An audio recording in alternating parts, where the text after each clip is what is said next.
현물시장의 전략을 알아보겠습니다. 증권가 연구원들 오늘 장에서 어떤 전략 주고 있는지 화면을 통해서 확인을 해보겠습니다. 대신증권 이경미 연구원입니다. FOMC 회의 전까지 1980선 지지력 테스트가 나타날 것이다 라는 의견을 주고 있습니다. 삼성증권 김용구 연구원입니다. 중국의 경기 회복과 중동 리스크가 교차되고 있다면서 2000선 회복 여부에 주목을 해보자 라는 의견을 제시하고 있습니다. 현대증권 배성영 연구원입니다. 유가 상승과 FOMC 이슈로 외국인의 관망을 예상을 해보자라는 의견을 제시했고요. 한양증권 임동랑 연구원은 이라크발 지정학적 리스크가 시장 교란 요인이다라는 관점인데 단기 교착 국면이 예상이 된다라는 시각을 전하고 있습니다. 자, 모두 다 좀 쉬어가는 움직임을 많이 좀 예상을 하고 있습니다. 외국인 투자가들이 흔들리면서 이러한 점들이 지금 지수에 크게 모멘텀을 좀 주지 못하고 있는 그 형국인데요. 자, 이 중에서 대신증권 이경민 연구원 만나보도록 하겠습니다. 연구원님 안녕하세요. 네, 안녕하십니까. 네, FOMC 회의 전까지 1980선 지지력 테스트가 예상이 된다라는 의견을 주셨는데 한 주간 시장 상황 어떻게 보고 계신 겁니까? 네, 여러 가지 악재들이 있고 그리고 FOMC 회의를 18일 앞두고 있다는 점에 있어가지고 단기적으로는 그러니까 주 초반에는 좀 등락 과정이 펼쳐지지 않을까라는 생각을 하고 있습니다. FOMC가 글로벌 증시 코스피 시장에서 분수령인 것은 많은 분들이 아실 것 같은데요. 이런 대형 이벤트를 앞두고 있고 이번에는 기자회견이라든지 경제 전망이라든지 여러 가지 이벤트, 코멘트들이 나올 예정이라는 점에 있어가지고 주 초반에는 이에 대한 경계심이 커지고 그에 따라서 코스피 등락 과정도 불가피하지 않나라는 생각을 하고 있습니다. 다만 FOMC 회의에서 시장에 충격을 줄 만한 이벤트는 발생하지 않을 것으로 예상되고 있고요. 그리고 지난번과 같이 금리 인상 이슈가 수면 위로 올라올 가능성도 높지 않다고 보고 있습니다. 결국에는 FOMC 회의를 지나면서 글로벌 통화 정책에 대한 불확실성이 다시 한번 완화되면서 시장 자체의 흐름은 분위기 반전을 나서지 않을까라는 생각을 하고 있습니다. 따라서 이번 주 코스피는 주 초반에는 1980선 지지력 테스트가 예상되고 있지만 주 후반으로 갈수록 반등을 가시화하고 그리고 2000선 회복 시도에 나서지 않을까 기대를 하고 있습니다. 네, 그렇다면은 좀 지금 주 초반에 오히려 좀 비중을 좀 늘려야 되는 거 아닌가 싶기도 한데 주간 투자 전략은 좀 어떻게 세우고 계신가요?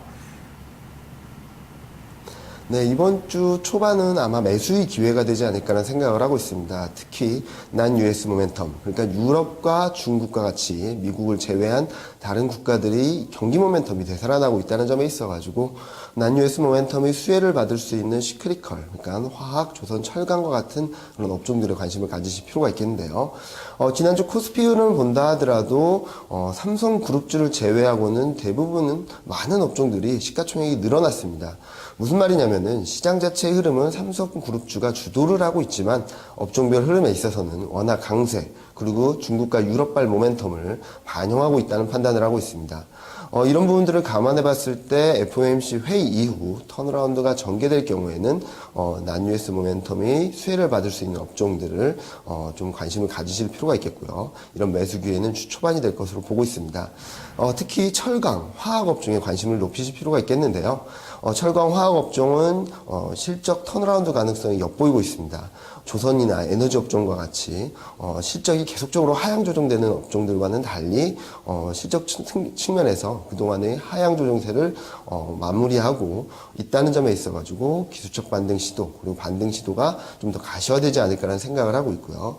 지난주 외국인과 기관이 동시 순매수가 유입되었다는 점에 있어서도 주목할 부분이라는 판단입니다. 네, 그렇다면 오늘의 전략도 마찬가지로 철강과 화학주 중심으로의 매수 전략 가능하겠습니까? 오늘장 투자 전략 제시를 해주시죠.